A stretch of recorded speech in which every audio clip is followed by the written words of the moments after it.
Great. And welcome to our new to MACAE and adult education training.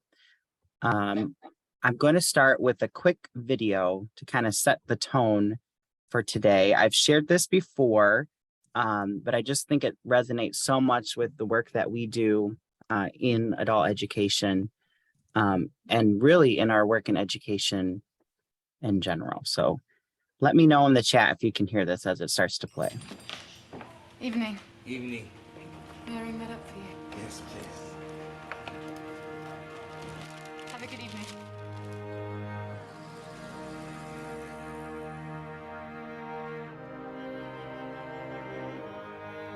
Repeat after me. A. Then with B. And C. C. A, B, C, D, E, F, G. No, not good. Not good. Just the sounds that words make. Cat, dog, Calamari. trash on the beach. Good. Farm fresh.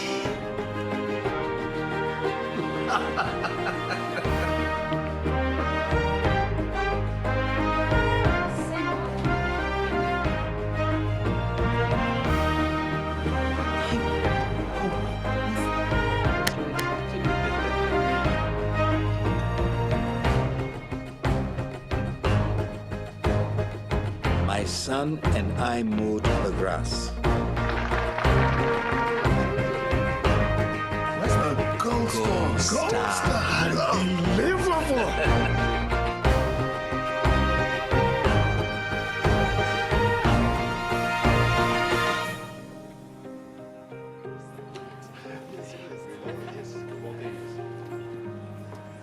Dad, Hey, Tubbs, I read your book. you read my book.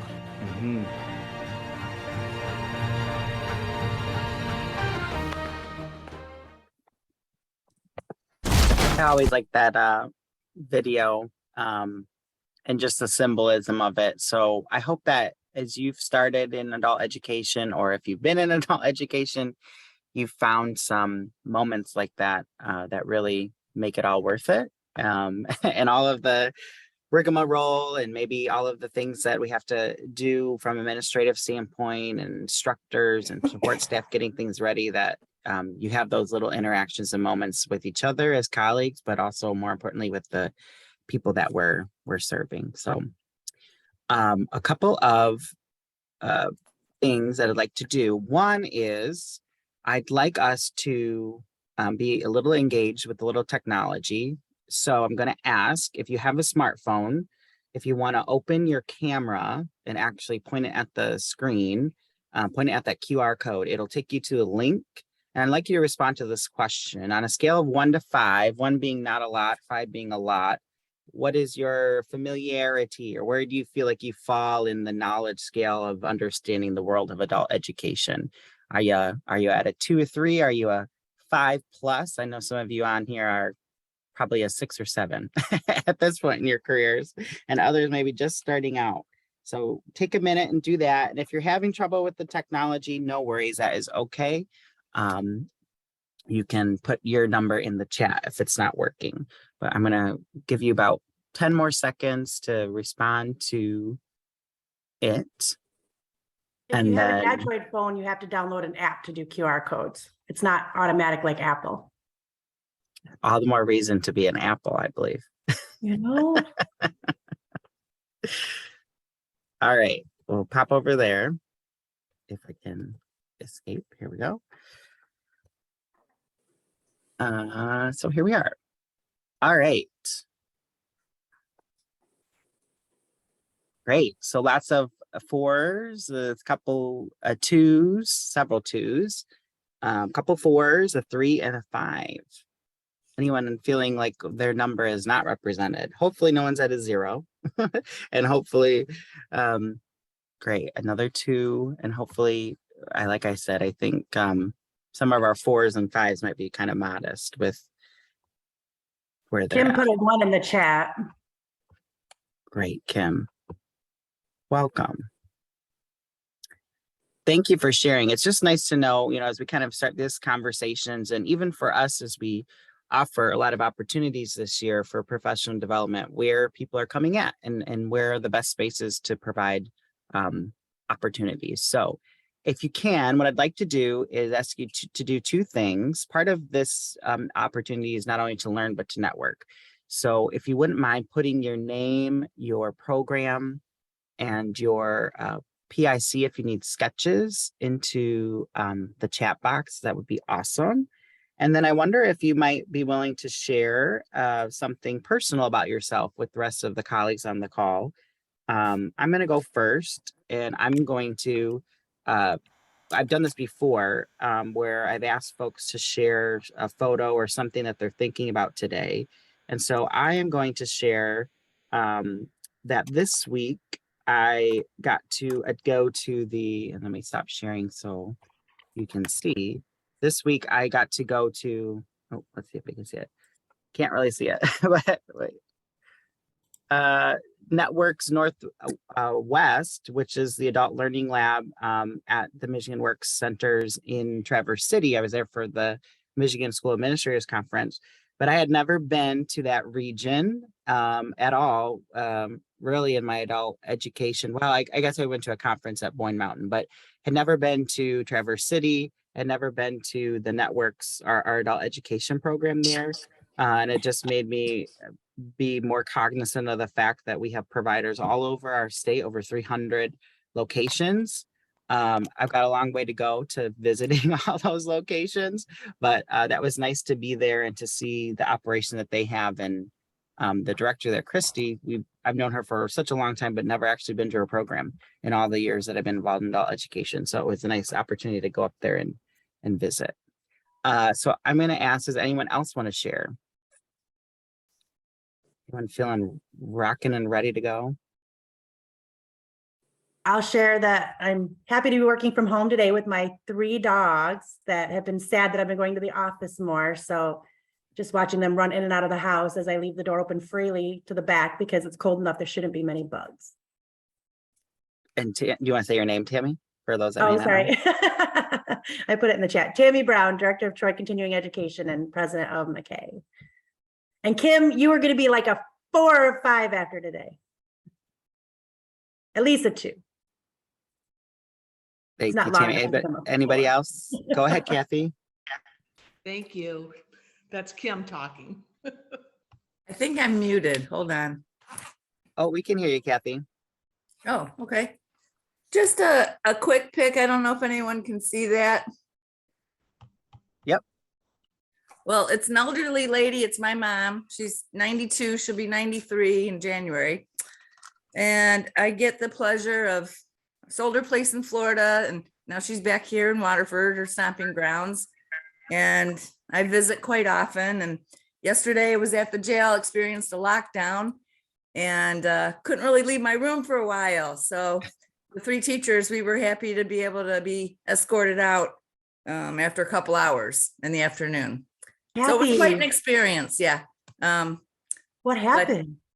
I won't know till ever. I don't know, but it said it was taking them a lot longer than they predicted, and to please get your things and leave now with us. So you guys, Kathy is training 2 brand new jail teachers, and this is like their first week in the jail. I know, what a nightmare for them. Were they okay? Yeah, they're fine. I Oh my appreciated them. I wanted to say, with all of our struggles lately, kind of with computers, we've got everything's ready to go. Every computer is labeled either Edge or Chrome because you can only get in the program certain ways.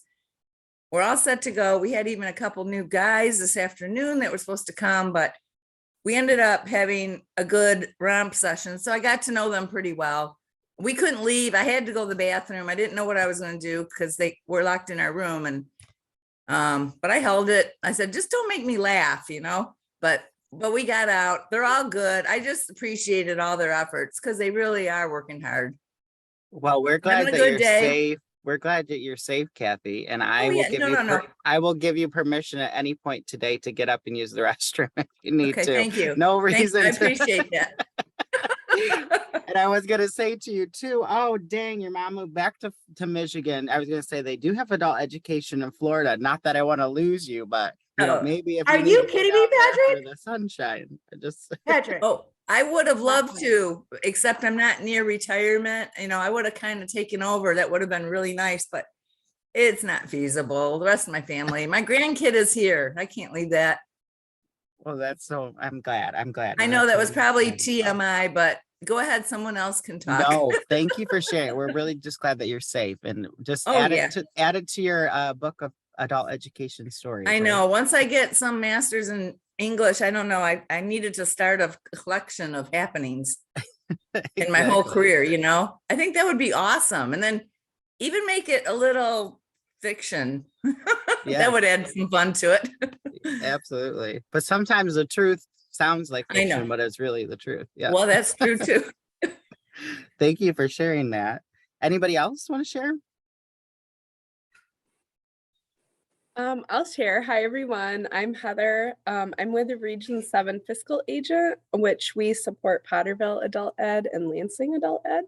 And these are my two kids. You probably can't see them very good, but Oh, a 7-year-old and a 4-year-old, and you really can't see them. But yay.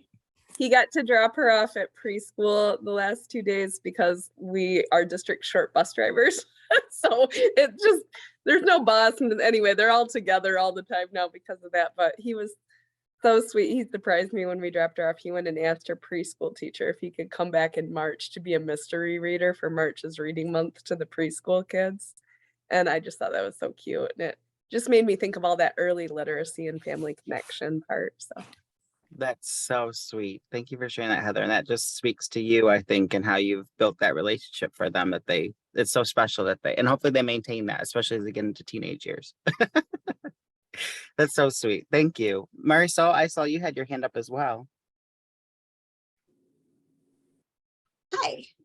So I'm not necessarily new to adult ed. I'm new to my position. I started actually as a student.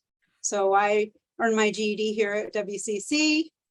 And for the past almost 8 years, I have been the administrative assistant for our program. And then I was recently promoted to the coordinator of enrollment and assessment. Exciting new opportunity for me. So Bonnie suggested I come today so I could get to know some of you guys. So I would be able to recognize some faces when I see you in person at some point. Congratulations. Yeah, so All it's really confident. been great for me because I get to start here as a student and then move into administrative assistant role, which you guys probably know you do everything.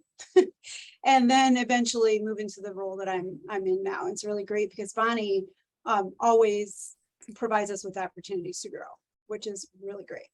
And the personal thing I wanted to share is that every year we go to Southeastern Ohio. My father-in-law is 87 and he belongs to a small airport there. And we do an air show every year. And we go there to volunteer to help him. And then I don't know if you guys will be able to see this, but we sold 1,000 chicken dinners. Like, ridiculous, right? Yeah, so that's Oh been my. crazy. And then here's a picture of my father-in-law and I. He's like one of the best guys. I hate the way this works. There we go. Oh, that's so Oh, nice. nice. And so we had a really nice time. And we actually sold out this time. Usually Yeah, don't good sell for out you. completely, but we did this time. So it was nice because it benefits the airport. And really, we just try to make sure that he's not overworked. Oh, that's so nice. And thank you for sharing your story and your journey here. That's so important that we understand that and know that. I think many of us have found our ways into this work in unconventional, non-traditional paths, just like our learners' lives maybe. And so it's just, thank you for sharing that and your personal journey. For That's me, wonderful. it's rewarding to be able to work with students and share with them that I started where they are. Absolutely. Great. Anyone else want to share before we move on this morning?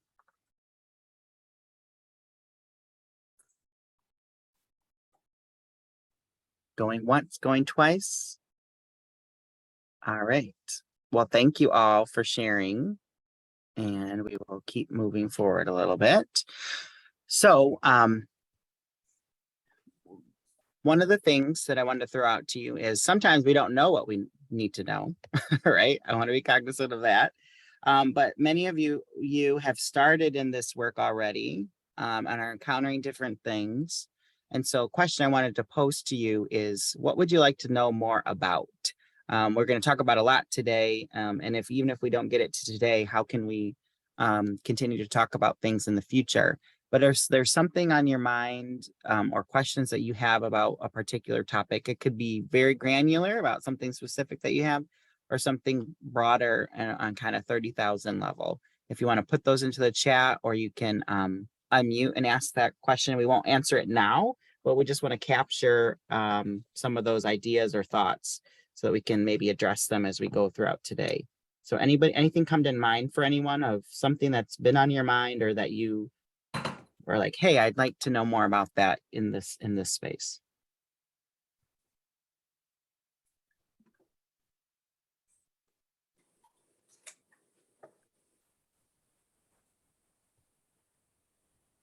Short of everything.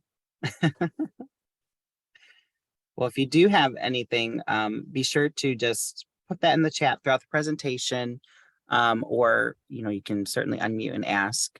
A couple of people put into the chat, want to know more about recruitment strategies, networking, and retention, right, of staff and students, sharing goals, focusing on employment and training opportunities. Great questions. Awesome. I always like to share this cartoon too, because I think it's really important to recognize that the populations that we're really get afforded the opportunity to serve, for them, this is both an exciting opportunity, but also can be a little scary to return to some sort of formal learning setting, or to really acknowledge that maybe they have gaps that they're trying to fill. But what the opportunity that we have here is that many of them are so inspired to come back and to move forward, and to really want to learn and want to move forward in their own trajectory for themselves or for their families that they work with. And I just hope that as you come into this space, and even though that you have been in this space for a while, that you recognize that this is just a wonderful community to be a part of, and that there's so many dedicated people in this field.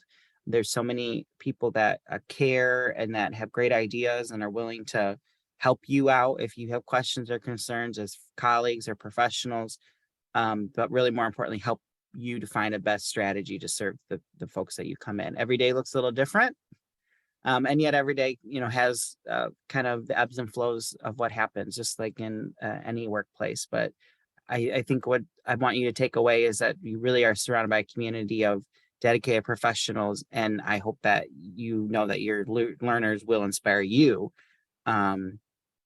in what you do. And so I just think that that's a takeaway for you all.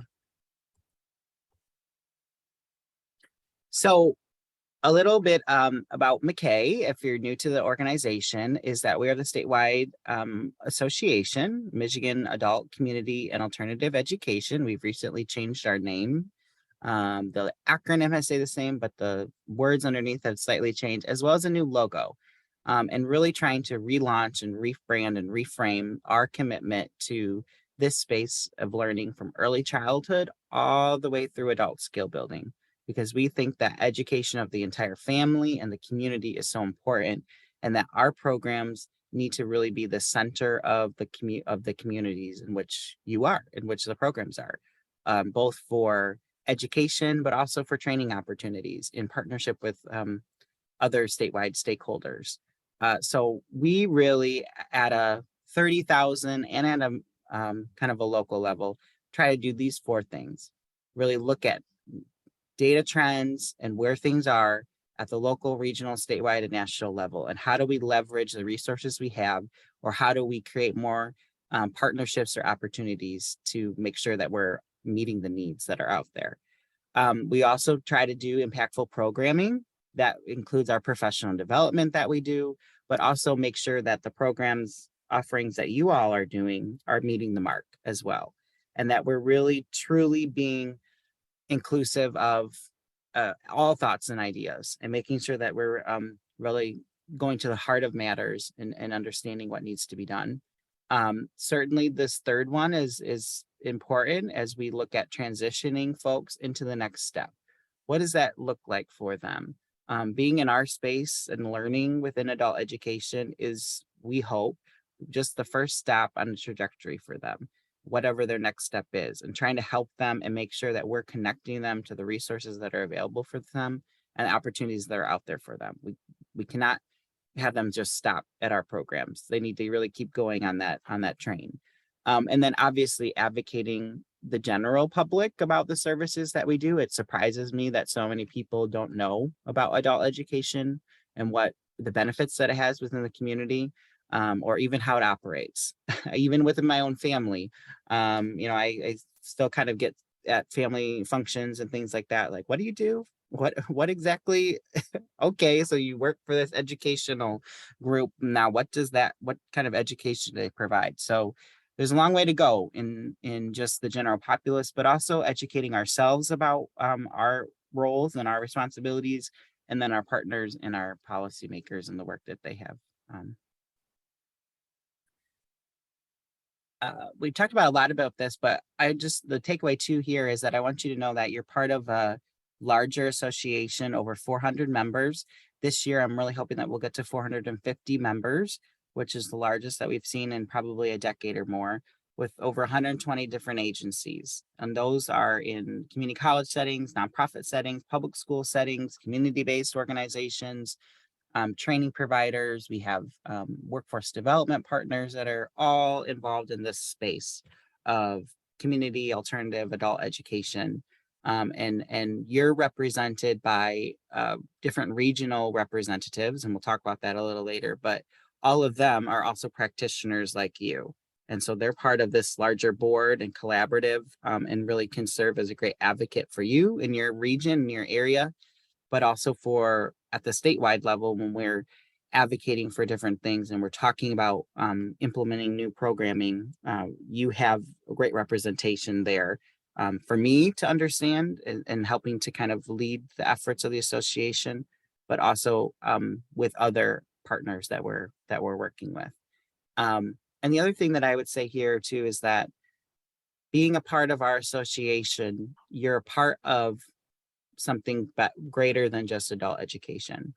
We believe that adult education is really a connector to so many other aspects of education, training, employment opportunities, post-secondary transitions, but also just connectors to so many things within living in Michigan and the resources that we do or do not have available in Michigan as citizens and responsible citizens within our state. And so we really try to connect you all as practitioners with resources that would better help the people that you're serving, or if there are gaps there, how can we refer you to different things that might be important. Patrick, before you move on, I just want to add, because you are way too humble, the MACAE board a couple of years ago made the decision to hire an executive director. As board members and volunteer board members, we found with the new roles that we all had to take on, we all have so many hats, we just didn't have the capacity to support the membership in the way we felt was needed. And to provide that advocacy, we hired Patrick, and he has made an amazing difference in how many partnerships we've been able to engage with, how much more tied we are into the state and Michigan workforce communications and meetings, and even up to the governor's level. So without Patrick, we just felt we weren't able to do enough. So we took an initiative as the board to make that a funding priority. And Patrick has now been with us for a couple of years. So just some history for those of you that might not have been around before Patrick. Thank you, Tammy. Yes, BP, right? Thank you. No, I appreciate that, but it's part of a larger group. You know, we couldn't do what we do without the members in our board, who's really the third volunteer. They're all volunteer, but they're the third employee of the association, really, with the work and contributions that you all make. So thank you. We share that with everybody. So I wanted to open it up just quickly to some conversation. You can put some thoughts into the chat or unmute if you'd like to, but in this space so far, what have been some of the benefits that you have really encountered? And the reason I'm asking this question is because we are coming at the end of Adult Education and Family Literacy Week. This is an important time in our the history of our programming, really, as a state, as a nation. And I think in every opportunity that we have, we need to continue to talk about what our programming does for the community. And sometimes that message gets lost in just it's not always flashy. We don't always have the graphics to go with it. And we're working on those things. But what are just some of the things that come to mind when you think about this? Because these are the things that will carry you forward throughout your programming time and as you're working in this space. So anything come to mind, you can put it into the chat, or if you want to unmute and share.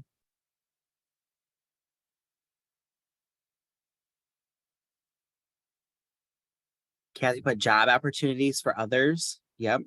Helping people imagine themselves in positions and spaces that they might not have otherwise seen themselves in before. Mm-hmm.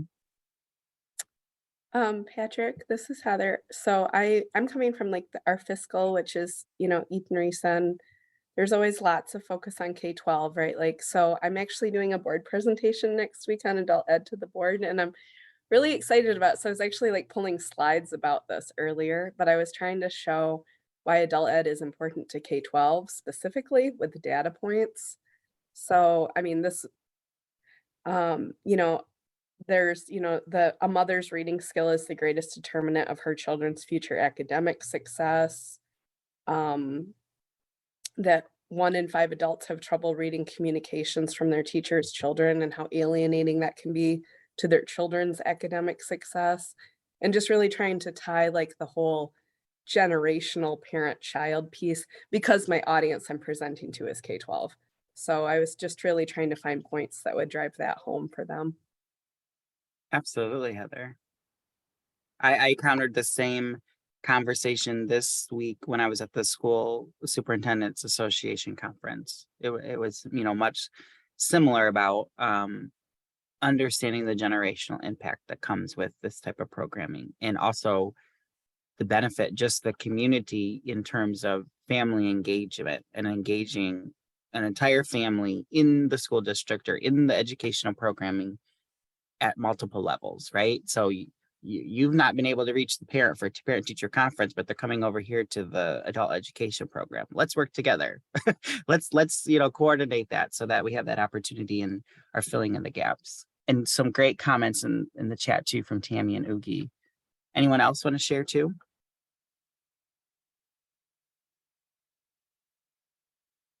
Feeling that community stability is great. For me, it's watching the students build confidence. They come in and they're unsure of themselves, and then as they are successful, they have a lot more confidence. I know that was the case for me as a student. The GED test is really daunting, and then once you start to pass it, you realize that if you can conquer that, you can conquer anything. And I definitely see that a lot in students. Thank you, Marisol. Anyone else?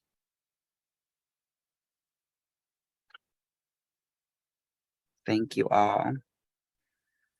So let's get into the nitty gritty, and many of you have already encountered this. So essentially our services are open, accessible, and available to those age 18 above looking essentially to learn more. There's some specific eligibility underneath that, and we'll talk about that, but essentially that's the foundation. I do have an asterisk because when we talk about the funding, it's a little different, and I put the asterisk there because of those kind of little nuances in this, but generally that's the population that we're looking to serve, and we're trying to serve through adult education programming in our state. And I think that that's important to recognize, is because we really are a first stop for many individuals. And even if they maybe are not eligible for our services or not looking to continue, we have a responsibility and we have an opportunity to refer them to other programs or entities that they might be better suited for, or they might have additional opportunities in.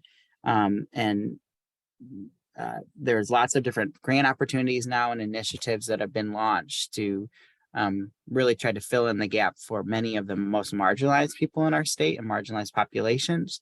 And so that's just something to keep in mind, is that we are a service provider, right? We're providing a service to the greater community, but we also have an opportunity, if someone, to refer them to a better place and a better source.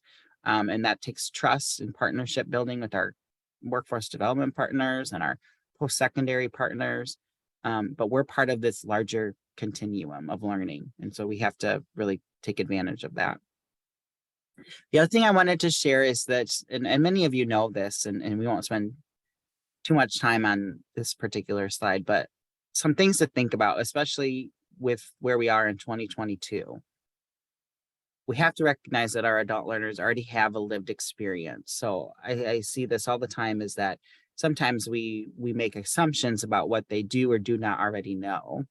And yet many of them have been living a full life before they walk through our doors and have an entire experience, and have experienced loss and success and failure and great reward and opportunity. And so we have to really acknowledge that we are not working. There's a difference between working with an adult learner and a child learner.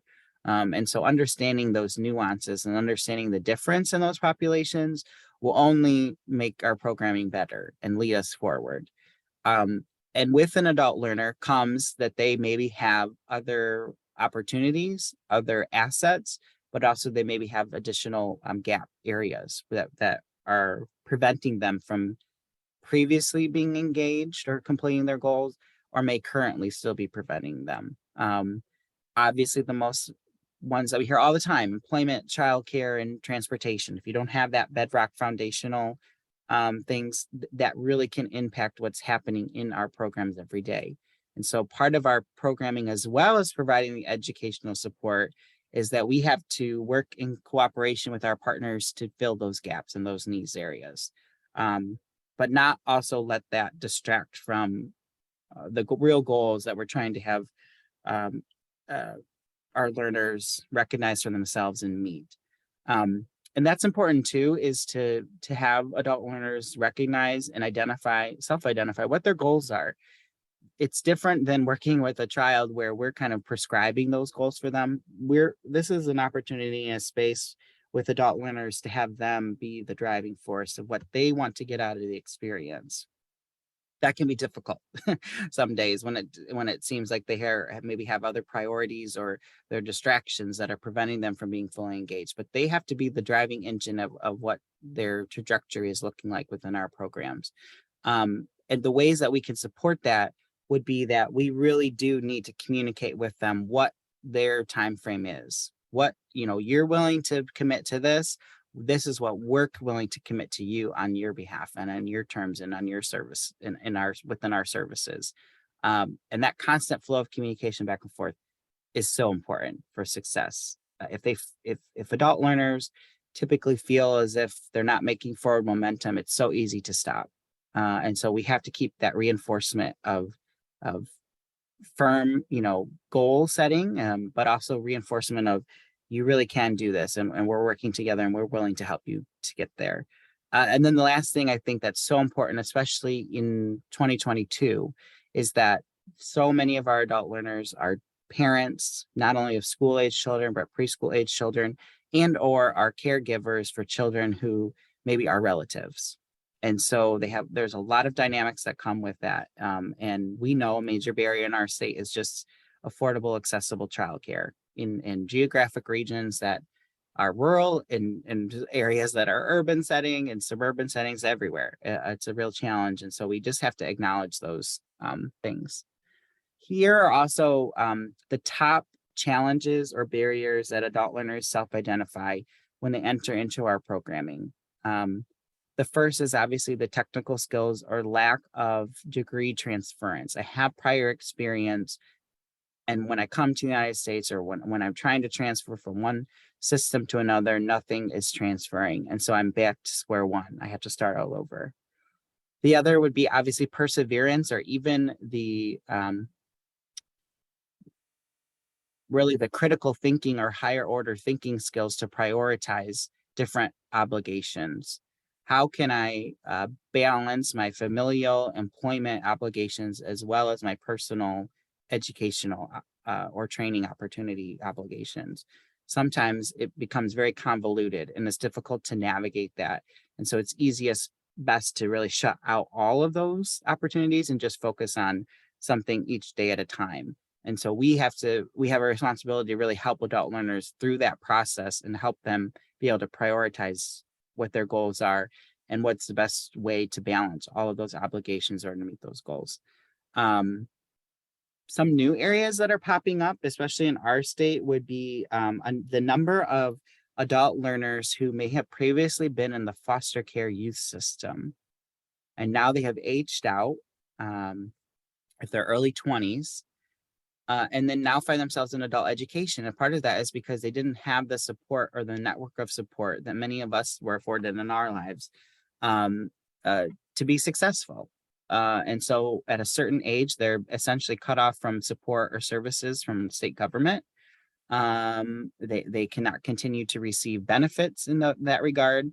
And they're essentially left to kind of figure things out on their own.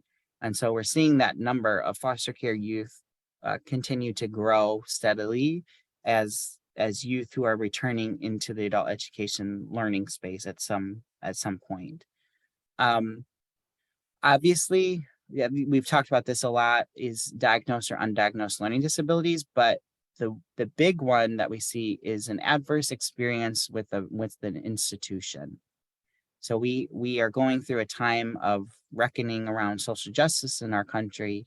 And so we have, in many ways, a space and even a time of turmoil when it comes to public institutions, the abuse of power that public institutions maybe have had, or even the ways in which certain individuals have taken a hold of communication and perverted a message or changed the messaging around institutions.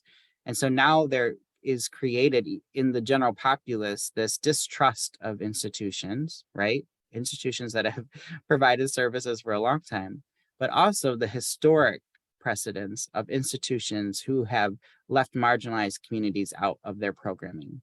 And so we have to understand that when our adult learners are re-entering into this space, there comes with that, perhaps that traumatic experience that they've already had with a school institution, with an employment opportunity, because of their age, because of their adults, and because of their lived experiences.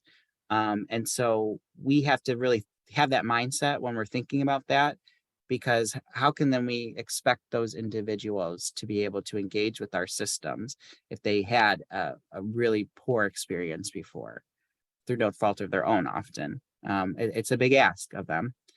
Digital literacy skills, we've all struggled with that. I went to a session at that conference I was talking about, and I thought I knew everything about how to use an iPad, and I took like 3 pages of notes about new little buttons that you click these 3 little dots and it opens up a whole world and 15 different websites of things that you can do, and never knew that, right? And I try to credit myself on being up to date with technology and things of that nature. And then the last would just be the lack of resources to navigate traditionally complex systems. An example, even in my own life, is that I have to redo, my birthday is coming up, and I had to renew my tags and all of that for my driver's license. And so you have to go online to the Secretary of State's office. Well, I forgot the darn passcode. I don't remember my passcode from a year ago that I used to get in there. I thought it was the same passcode I used for everything else. It's not. So I go in there and it says you have to click here to go here to go here. 5 pages later, I'm back at the same spot that says click here to get your passcode reset. It kept leading me.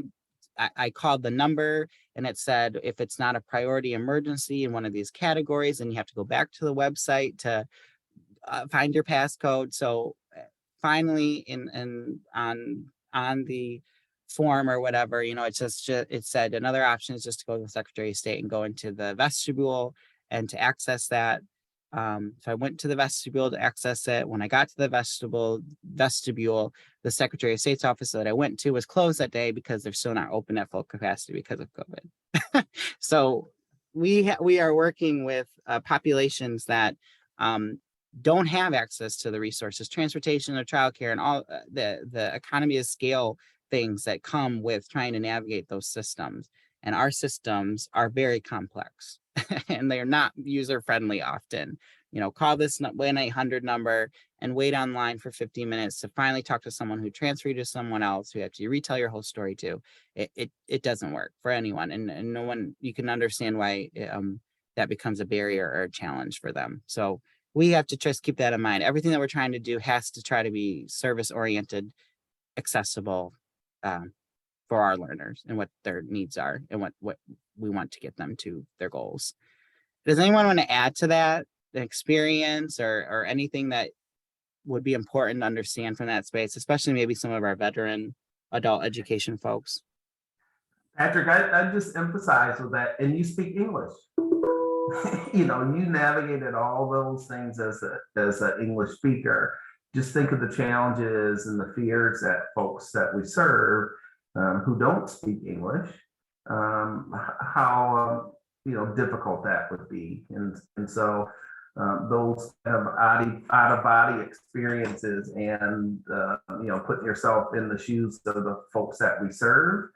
I think that's where a lot of the heart and compassion that all of us throughout the state show, those challenges that our students have gone through, and really the persistence that they have in order to get some of the needs, their most basic needs at times met, like renewing their license.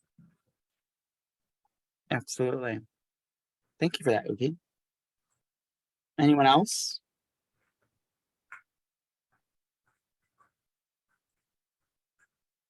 No, I really appreciate this. It's very comprehensive. Thank you. Thank you, Karen. So wanted to share just a couple of quick facts. And really part of this is to demystify the space of adult learning. For many years, it was always a thought that adult learning was kind of this feel-good space, right? That someone who was in the workplace and just had this desire to come back and get their diploma or their GED, they're going to come back and they're going to finish it. And isn't that great for them? But our population has shifted, and some of the programming that was provided many years ago in adult education went away. And that included doing these types of opportunities in the workspace so that people can benefit from increasing their education that leads to better employment and better wages and better outcomes for them. So I think the biggest takeaway from this slide is that the majority of our learners in Michigan are at the age level of 25 to 44. And if you add in that 19 to 24-year-old, it's basically 3/4 of our adult learning population. So that's an articulation that we have to make, is that these are folks that are employed, many of them are raising children, many of them. And so the impact of our programming is twofold, threefold, fourfold in the ways that young adults and middle-aged Michiganders are looking at their lives and the trajectory where they're going to go. They're going to continue to work for many decades, hopefully not that long. They're going to continue to raise children. They're going to buy homes. They're going to be investing. They're going to be buying property and, engage as a consumer within the local community. They're going to be registered to vote.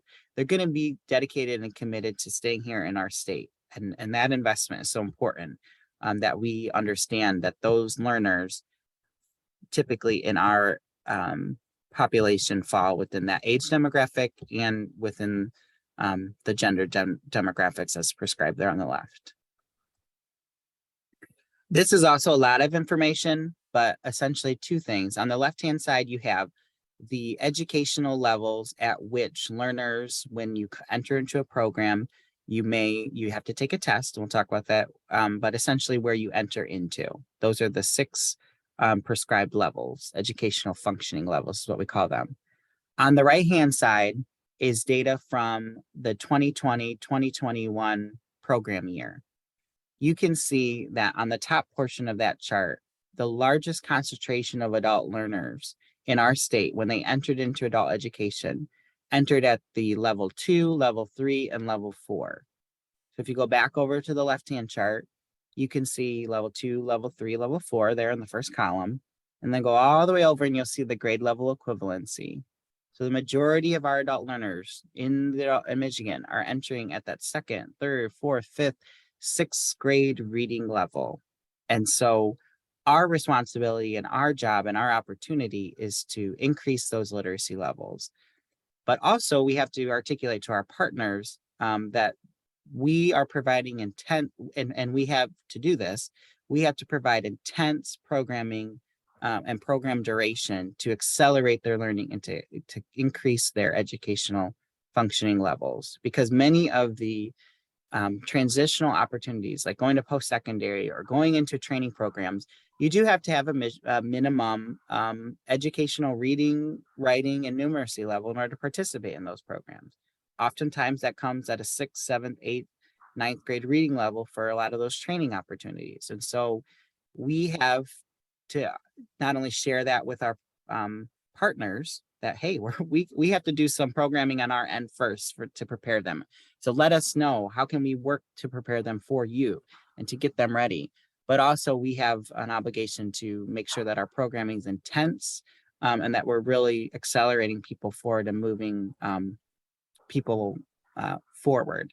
The other two more things. One, the bottom half of the right-hand chart there is our ESL populations, and predominantly, and this is unique to Michigan relative to other states, is that our ESL levels, our English language learner levels, tend to be at a higher educational functioning level, meaning that we have a highly educated English language learner population that comes into our state, and perhaps the greatest barrier for them is learning English. But the comprehension often is there. It's the day-to-day interactions, it's the conversational skills, it's the daily functional usage that perhaps they're making the greatest gaps in. The one, I will say, in the last 2 program years, the one area though would be the low level English language learner. That 552 number has increased because we've seen a large influx of refugee populations that have entered into Michigan. And those populations have tended to be overall not literate even in their own native language. So we kind of have this disparity, this duality in English language instructions. We've got this very highly skilled immigrant population, and then we've got this kind of low emergent learner population, and trying to serve both of them. Certainly, I want to say we serve all students at all levels, but I just think it's important to highlight that those are the typical trends of the populations that we see.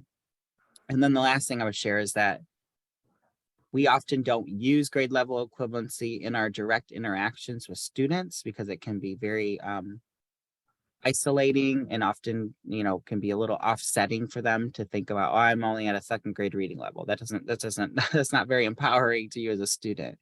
But to try to understand for the general populace, it's sometimes good to put it in that frame of reference so that they can better understand that, because many folks do identify with what that looks like. Oogie, I saw your hand up. Did you want to add to this at all? Yeah, well, I really wanted to, I have a 10 o'clock meeting. I have a manifestation determination going on with special ed student that we're getting in from Lowell, one of our local high schools. So all that's kind of blowing up right now. But just wanted to let everyone know that if they need help or anything that I can do, I just put my information in the chat. Please reach out. Welcome, welcome, welcome. We're a very, very helpful group and want to make it a lot easier for you navigating the space. And so welcome, but I have to say goodbye. Thank you, Oogie. All right, we'll see you. Everyone have a great weekend. Take care. Stay kind of warm in this fall weather. So we'll see you. And any thoughts or questions on this learner population demographics?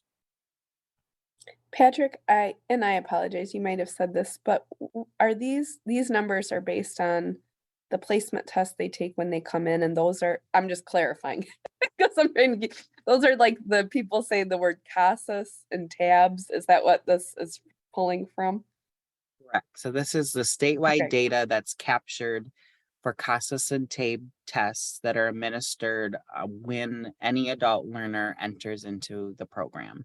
So they're administered that test within the first 12 hours of entering and coming to the program. And then this is the data, like the snapshot of that data from, and this was from the 2020-2021 program year. Okay, thank you. Yeah. Sorry, had to deal with the email. I would just like to note on here, and if you look at how many are at the level 2 and level 3, and right now with the focus of the state being on employment and training, and with the focus of our Michigan Works partners and employment and Chamber of Commerce, everyone, all it's about jobs. They need to understand how difficult it is to get someone from an ABE level 2 or 3 into a 9th grade reading level, which is usually the level you need to be at for a lot of those training programs, within the time frame they are hoping and expecting. I mean, I've had meetings with Michigan Works where it's like, well, shouldn't they be able to get their GED within like 2 or 3 months? I'm like, that's like 12 years of education you're trying to get down someone's throat who already obviously had some issues with education, that they're at these literacy levels at their age. And there's just a real disconnect between the importance of getting that basic education and the time that it takes, and appreciating the time it takes to build their skills through all the barriers they have, through all the life issues they may run across, and the time impediments they may have to get to that next step. And I just feel like there's a real disconnect, and I don't know how best that we can help our partners understand that it's not going to happen overnight. They didn't get in this position overnight. We're not going to be able to fix it overnight. And I don't know how best to do that. That's what I see when I look at these demographics, is that you have that many, and there are many more who aren't in here because they're not coming to us, or they try to come and they leave because they realize how long it's going to take, and they simply can't put in that commitment. And I think that's where the real disconnect is, that I have concerns when I look at this. I think I took it to a whole nother political level, but that's just, when I look at these numbers, that's where I go to. It's like, wow, there are a lot of people at a low level that need support, but I don't know that our state is willing to invest the years it'll take, because they want to see an annual progress, and like 1 year to get through their high school and into training. And sometimes it's just not feasible with where our students are coming from. Mm-hmm. Great point, Tammy.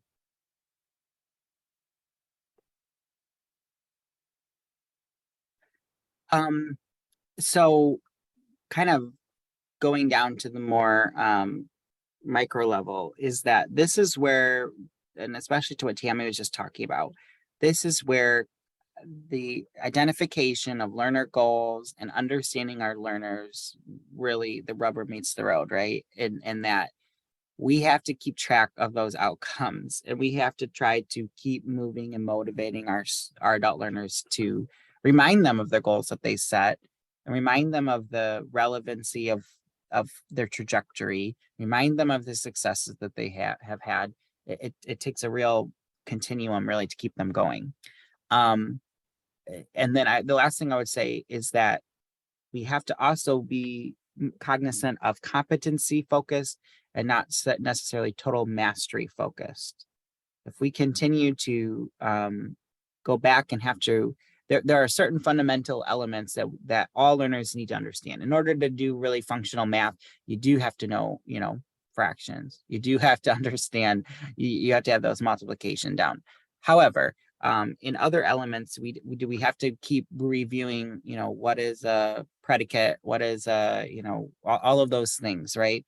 And it really has to be more on the competency of how they're going to use those skills for the future, and not total mastery 100%. Otherwise, they will start to see a drag in their motivation of when they're not reaching 100% mastery. And it, the adage, one of our former colleagues who's now left adult education, but her adage was always up and out. we're moving them up, and we're moving them out as quickly, efficiently, but effectively as we can, with the quality programming. That's so important for us in our adult learner space. The other thing I wanted to mention was a few of the latest trends in adult education. So if you're entering into this space, these are the hot things that are being discussed and talked about. The first is around high flex. It's a new verbiage, and it really means hybrid flexibility or hybrid flexible instructional programming. So just like with the other education and even workforce spaces, we've got work and learning happening in person, virtual, and hybrid spaces. But we also now are introducing the thought or idea of synchronous, so learning that's happening at the same time, either live or in person, or asynchronous learning, where learning is recorded like this, like a session like this, and someone can go back and watch it and experience it and have an opportunity to learn post the live event, or I should say after the live event. And so the hybrid model pushes this even further, hybrid flexible model, high flex model, pushes us even further to say, can adult learners do all of that at their own choosing through a catalog or an opportunity that's available for them? So perhaps this week, I want to participate live in person because my childcare is lined up, everything's golden for this week. But then next week, I don't have access to childcare. I got to work an extra shift or something like that. So I need to switch to the asynchronous learning. I need to switch to the recording. But then the third week, maybe I'm back again, coming back live. And do we have the capability, the flexibility, the tools and resources available to do that? That's nationally a conversation that's happening in adult education. Do our teachers have the resources to do that?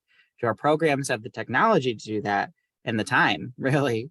And do our students, will that help them be successful to be able to tap into those things? And so I think that's something that we need to be aware of going forward. The other part of that is that there is now an electronic adult learner plan. So you'll find in this space that perhaps a paper pencil option works great for certain environments, including the jail setting or incarcerated institutions. But there's also an electronic adult learner plan available. A lot of the conversations are, especially if someone is entering into employment, is how can we align what we're teaching in adult education to pre-apprenticeship or apprenticeship, so that when they're going through adult education, they can easily start the training program either at the same time or shortly thereafter, and they're ready to go. And there's no gap there. There's no having to go back and reteach some math component or reteach a writing component. It's all aligned, and that trajectory is right there. They can keep going. The fourth one obviously continues to be important is technology access and learning for all adults. We have parts of our state where there is no wireless internet access whatsoever. There's no broadband internet access. We have many adults. One of the greatest things that I think our programs did at the beginning of the pandemic was to survey their adult learners of if they had access to a technology device.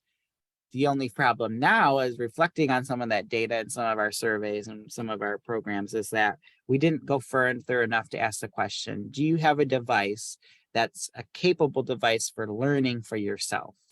So they probably identified that they have a smartphone, but is the smartphone the greatest or best tool for you to be able to be functionally engaged with the learning, right? It's often difficult.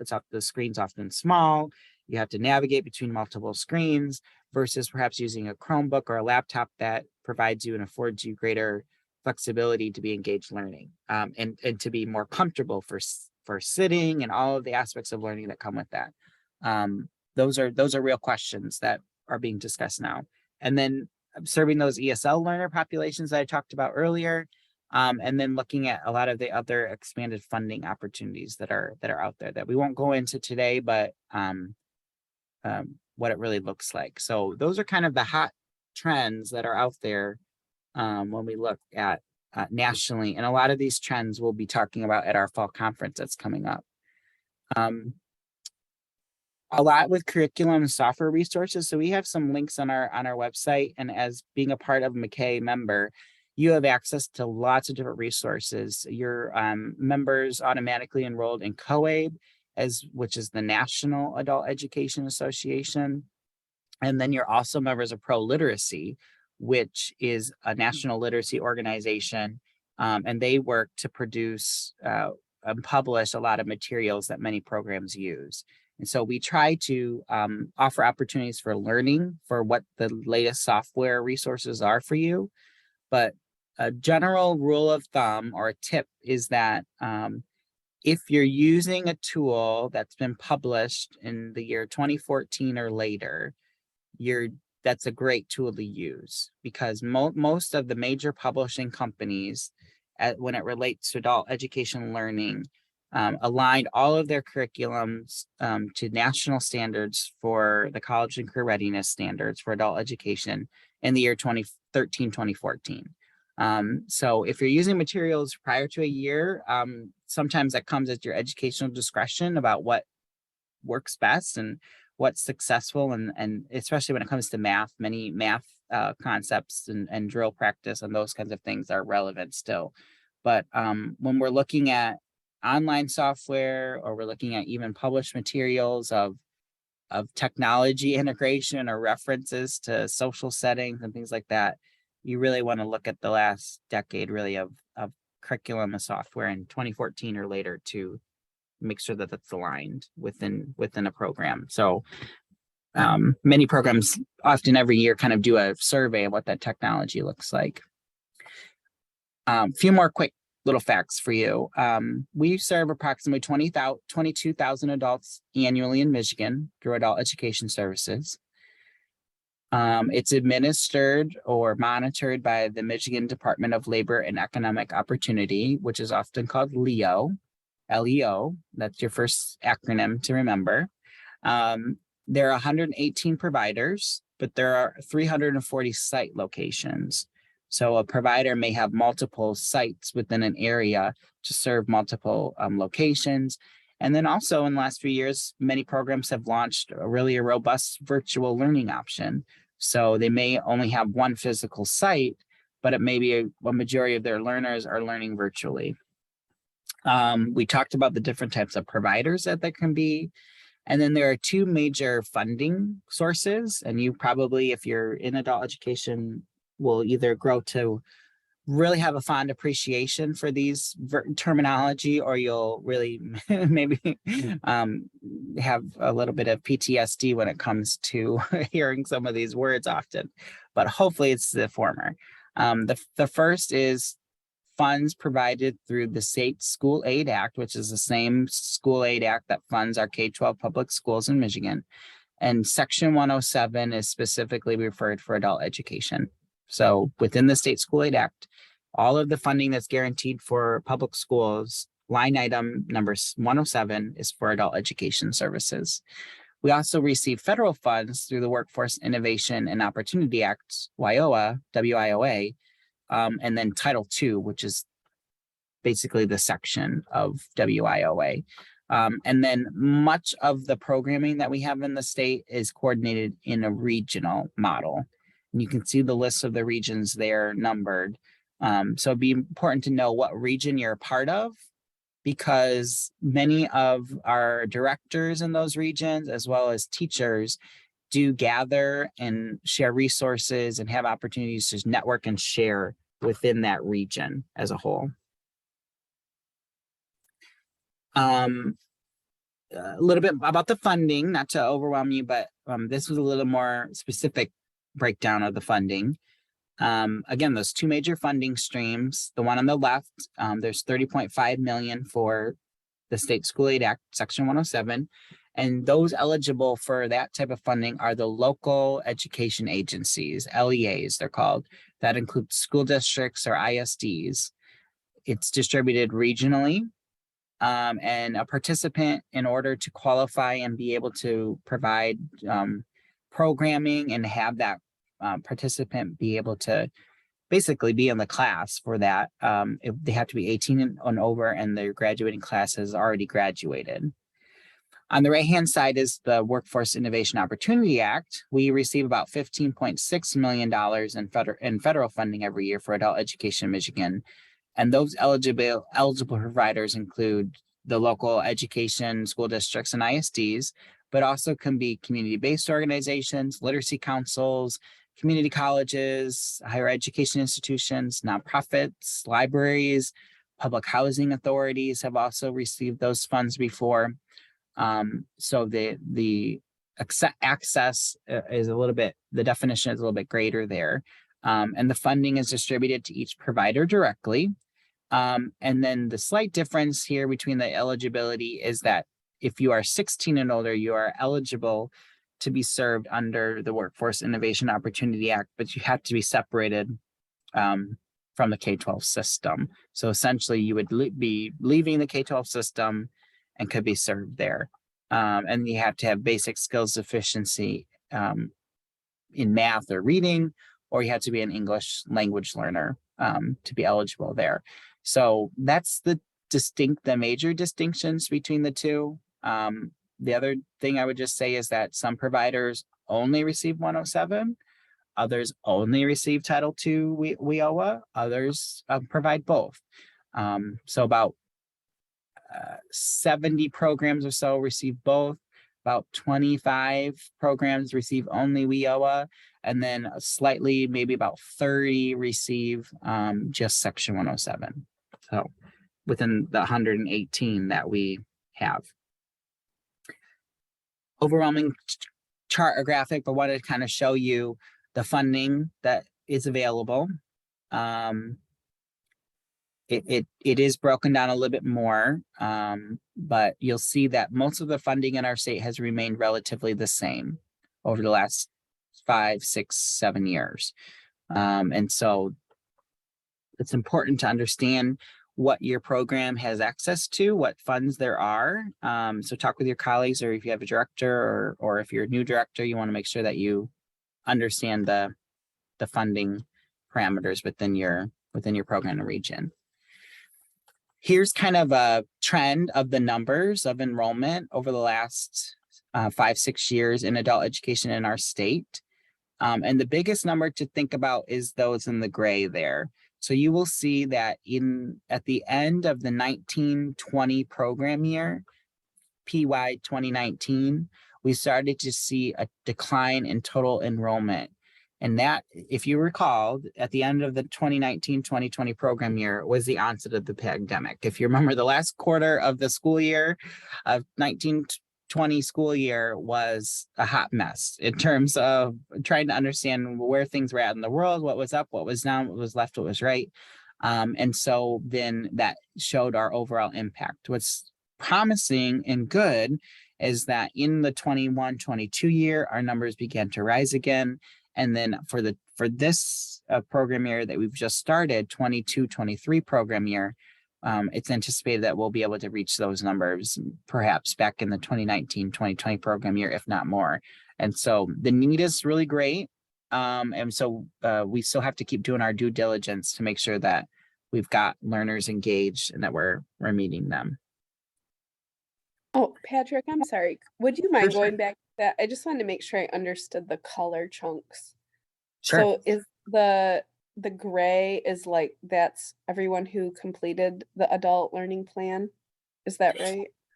And then, So great question. So Okay. the blue there is all participants. So anyone who registers, so in adult education, it's important that anyone who enters a door and is interested in a program is supposed to complete and register and fill out the adult learner plan. That's the common registration form that everyone uses. Then for performance outcomes and for tracking, there are two kind of markers that we evaluate in terms of collecting data. The first is 1 or more hours of instruction, and that's really when we call a participant enrolled. So they've registered, anyone who's interested registers throughout the program. Enrolled means that they attended 1 hour, right, of class or came in for their registration test. And so the 1 or more hours is that number. And then once an individual reaches 12 hours of instruction, they're considered a participant.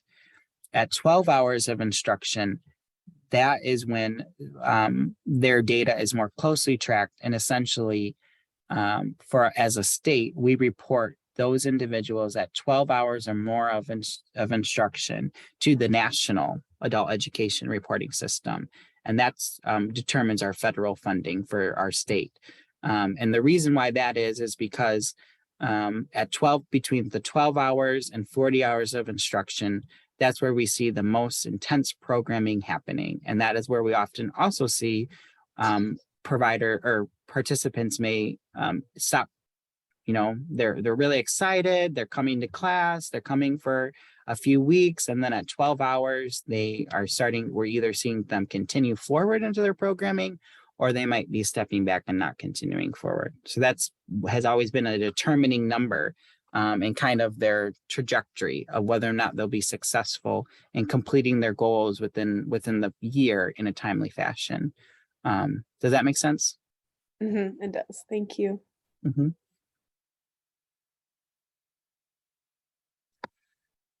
So a lot of information, I know. So here are a couple of just tips or strategies I want to share with you. The first would be to really understand the need for adult education in your area. So when Heather and I were just talking about those numbers, when we say that we're serving 20,000 people last program year, there are close to 500,000 individuals in Michigan that technically are eligible for our services, because they don't have a high school equivalency or diploma. They have low language English skills or do not speak English very well. They're looking to increase their employment opportunities and need those educational skills because their reading, math, or writing skills are low, numeracy skills are low. So that's important to understand. What is the need in my local area? And we have some resources that can help you do that. The other thing I think is so important is that your program operates in a regional model. So especially if you're in a school district, talking with your partners about understanding that they're used to providing services for that geographic area. If I live in Livonia, I'm only providing schooling for people who live in Livonia. But in adult education, it's a broader. So there's no program in Inkster. There's no program in forgetting the area, the municipalities that are in the area. So Livonia actually has to go into the next school district to help support and provide resources because there's not a program there. So it's important to understand that. We talked about this, learners as parents. I think those are just really important things. I'm gonna leave this slide because we've talked a lot about that. And I want to focus a little bit on this slide as we come to the end of our time, is that for many years, adult education was solely thought of, and I think it still is considered to just be GED, right? But there's a whole array of services that adult education can provide. It's up to individual programs to determine what array of services they are going to provide. So your program may not provide all of these services, but may provide a really comprehensive component of several of these. There's the adult basic education, which is that low literacy numeracy, often associated with 8th grade or below, right? Adult secondary would be that 9th or 12th grade reading equivalency level, that we're really focusing on that. The biggest thing that I think is important is that we refer to those at that level as the high school equivalency level. So instruction that's preparing adult learners for the high school equivalency test. Oftentimes we associate this with GED, but there are actually two tests, the GED and the HiSET. So we have to use the language high school equivalency to be more comprehensive. It's kind of thinking, so GED is made by one company, Pearson VUE, and HiSET is ETS testing services. So it's kind of thinking about, we can't necessarily call it Kleenex, we have to call it tissue. Because Kleenex is a brand, right? And there are other options, Great Value tissue. Sometimes when you're in a pinch, you buy the Great Value brand. So we have to call it tissue, call it high school equivalency, because we have multiple brands for the testing. Patrick, Oh yeah, go ahead, Tammy. and not to make it more confusing, but HiSET, which was ETS, is in the middle of right now transitioning to PSI. So yes. Yes, like your car. Yes, tire pressure. Yes. High school completion is the completion of credits for a state of Michigan high school diploma. And only school districts can provide that programming because they have to be a licensed educational service provider and can only provide a high school diploma completion in accordance with the Michigan Merit Curriculum. Adult education can also, though, provide remediation. So this may be that an adult learner may already have a high school diploma equivalency, but when they're coming and their reading or math or numeracy skills are still below that 12th grade reading level. They're still testing at a low level. We often see this with employment groups. I have a group of employers. I need to teach them a new skill. I need you to come in and test them as well as teach them some of the skills for the new line that we're introducing at the manufacturing company or something of that nature. I know that in my early days in literacy, we actually had employers refer workers to the literacy center that I was at and said, you know, you really need to brush up on some of your skills because we need you to be able to write more effectively or fluently or do more math skills. And in order to maintain employment, we need you to be at those levels and those skills. English as a second language, instruction for English language learners. And then we get now into the integrated programming. So there's one called integrated education and training. So essentially we've provided one or more of those services in the first 6 bullets. And then also there's a workforce component. So we're teaching them the skills to enter into the workforce. And then there's some sort of training or credential for a specific job. That could be phlebotomy or CNA, or we've had welding or things there's a wide variety of certifications. But that programming's happening simultaneously at the same time in some form or function. Then the next one is the IELCE, Integrated English Literacy and Civics Education. So essentially it's just like IET, but specifically for English language learners. So we're introducing them and improving their English skills, talking about how to be an effective citizen, a parent, and a worker. But then they're also working towards those workforce readiness skills and a training for a specific job or industry credential. Family literacy is important. We know that this is important because many of our learners are parents. And so we can support family literacy programming that has our adult learners working with their children or working with family members to increase their literacy. And then workplace literacy has seen a major resurgence, especially in the last few months as we have a worker shortage, a labor shortage in our state. That's where we provide many of these above listed services right on site at an employer. That could be before, during, after a shift. And it involves a lot of collaboration with the employer to make sure that the adult education program is meeting the needs of what they want. Sometimes it's for a specific opportunity. Sometimes it's the ongoing, we have an English language learner population that we need to have English language instruction. Sometimes it really is, we have a line that we're introducing a new concept, and so we need some math taught to this particular line for this particular project.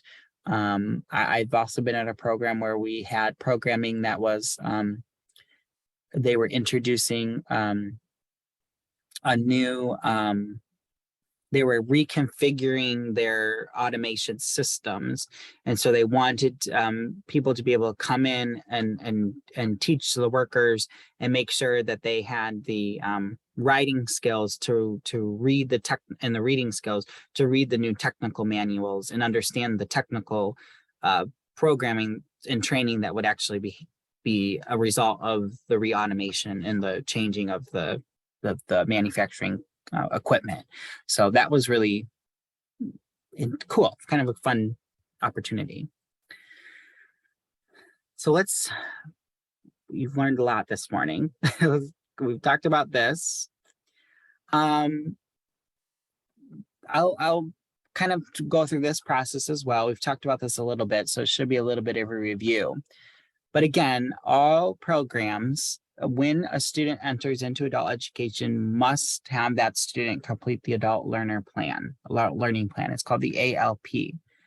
This documents a lot of their barriers, the basic demographic information. It also has documentation area for the testing that we talked about.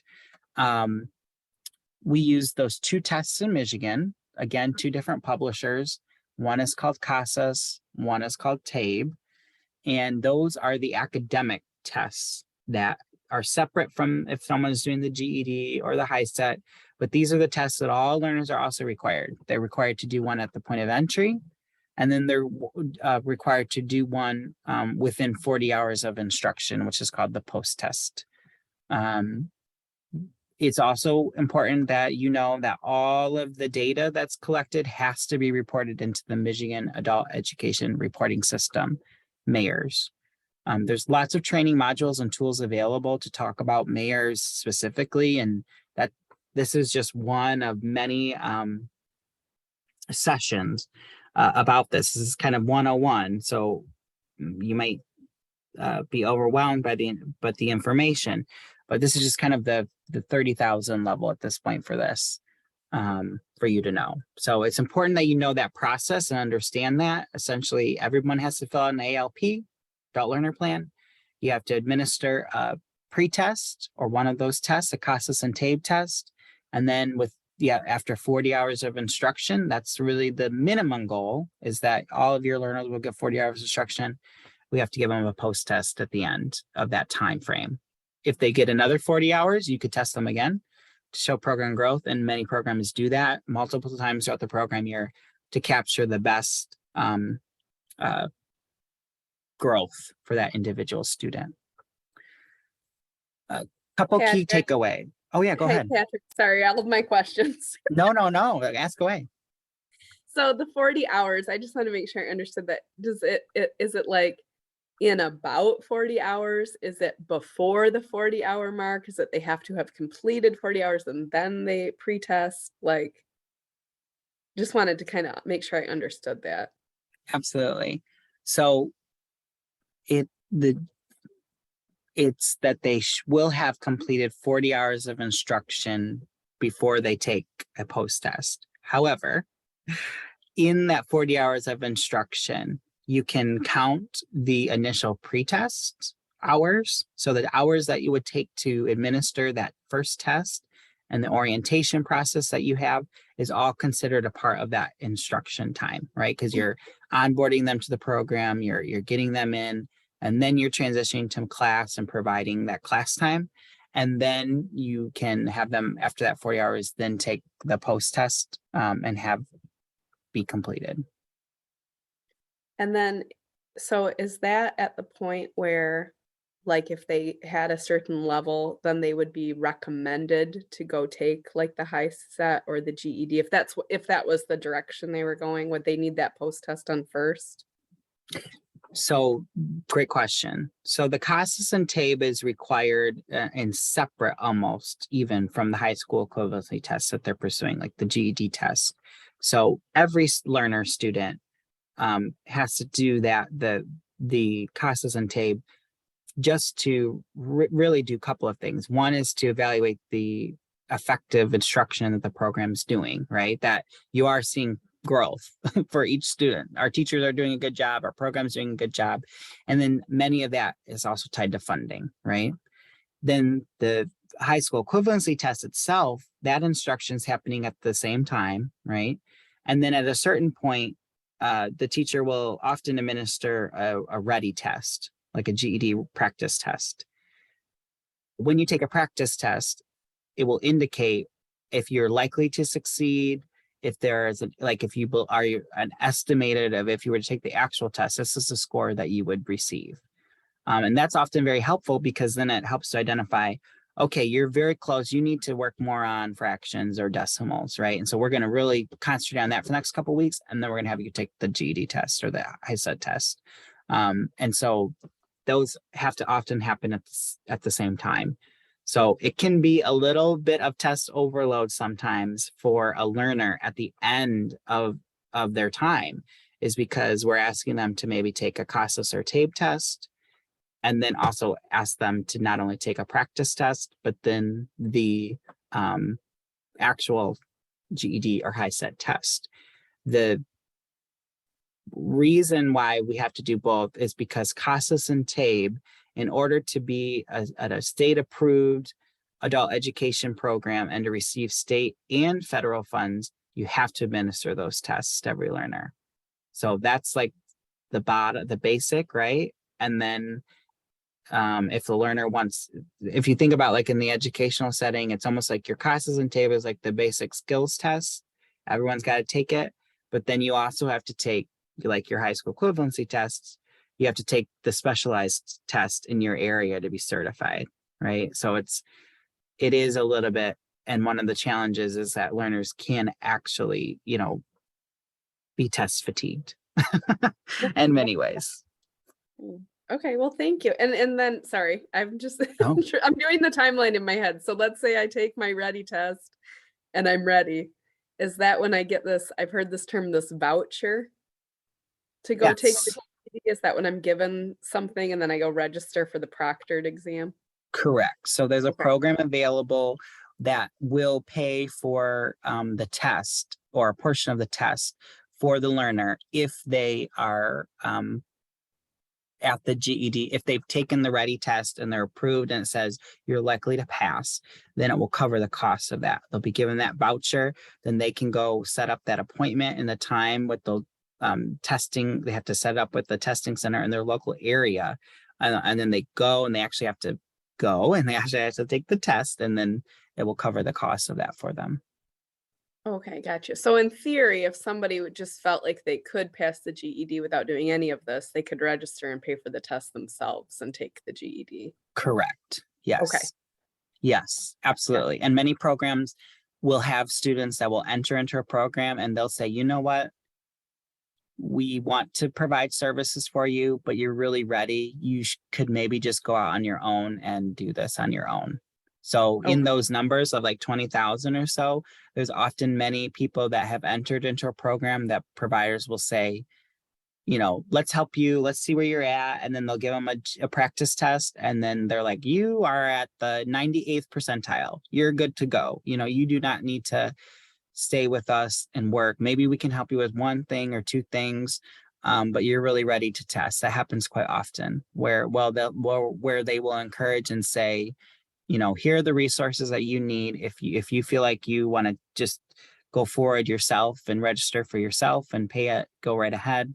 Otherwise, you'd have to enroll and go through the testing process and be an enrolled student of ours in order to participate in the high school equivalency to voucher program and things like that. So it's up to each provider to kind of weigh that, right? Like what's in the best interest of that person.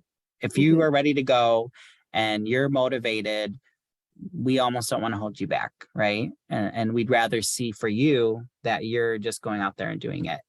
If you would like to spend more time and we think that the investment is worth it, then we'd encourage you to stay with our program. And if you can get 40 hours, that would be even better because it would help us in the long run, right? Gotcha. Great question. Okay, well, thank you, Patrick. That really helps me. I'm just trying to picture the whole process from the learner's perspective. Absolutely. Well, I see we're coming to the end of our time and there's always much more to talk about and do, but I just wanted to leave you with, we talked about that a little bit. There's so much, but here are some of the things that I wanted to leave you about. I think it's so important to think about how our programs in adult education are a service to the broader community. And that's one thing I want you to think about. The other is that there's lots of different expansion opportunities. And so in adult education, we really have to be a connector and a community partner with other agencies. And so while we may not have a large majority of people maybe that are transitioning to post-secondary or looking to it, we have to be engaged and invested in understanding, and I'm just using post-secondary as an example, we have to be engaged and invested with other community partners to know what resources they have that might help our learners, right? That's a kind of if you're an educator, you always have that in the back of your mind, but it's a real important thing to think about.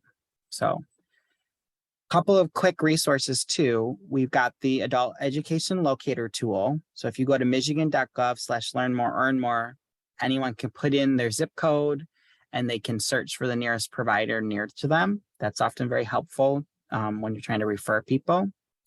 And then we have 2 conversation groups and best practice resource sharing groups at MACAE. The first is our adult education focus groups. We started this 2 years ago in the pandemic. We're still doing them pretty much every quarter, twice a year, is that we have conversations by your program size so that you can talk and share with one another. And then we have our committees. Our next committee meeting is October 14th. We have 6 of them: advocacy, alternative ed, adult basic education, community education, high school equivalency and completion, and workforce development. And they really talk about trends, statewide data, kind of what's needed, what are we hearing in the field, what resources might be helpful, what services might be best for people to know about, and really can serve as a great resource in that way. So the next meeting is Friday, October 14th.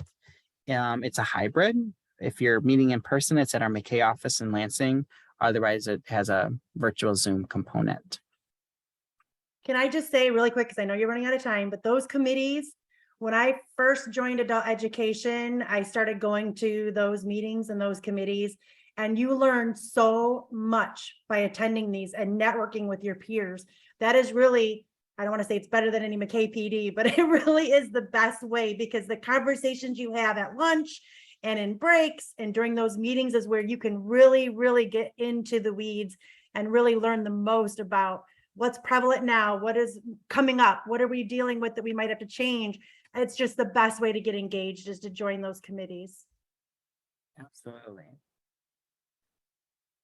That's a great kind of segue, Tammy, to the end, is that this is we're part of really something really important and remarkable. We are making a difference. These are 2 success stories. The one on the left, I think, is from Plainwell, actually.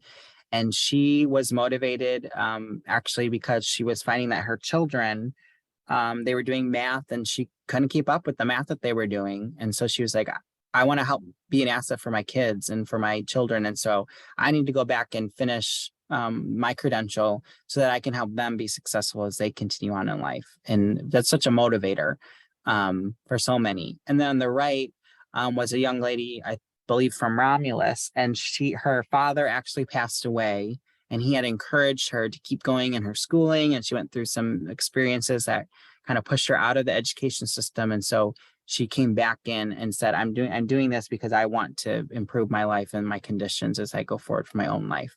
So there's stories like that all over. And I hope that you get to experience those and find those and be encouraged by those, inspired by those, and all of our learners that are involved. And just thank you for being here and being a part of us. I hope you'll come to know MACAE as a resource for you, a trusted resource. If we don't know the answer, we'll put you in contact with the people that do know the answer. And so here's my contact information. You can also go to our website, which has a lot of these resources, and I'll send out the recording as well as the PowerPoint to this presentation. And then we hope we'll see you either virtually at the teacher pre-conference on October 21st, which I think information will go out later today on that. If you're not able to join us for our in-person MACAE Fall Conference in Muskegon, November 14th, 15th, and 16th. So thank you all so much. We'll let you go. We'll stop the recording. If anyone's got any last minute questions, I'll hang on to answer, but really appreciate you all being here and take care.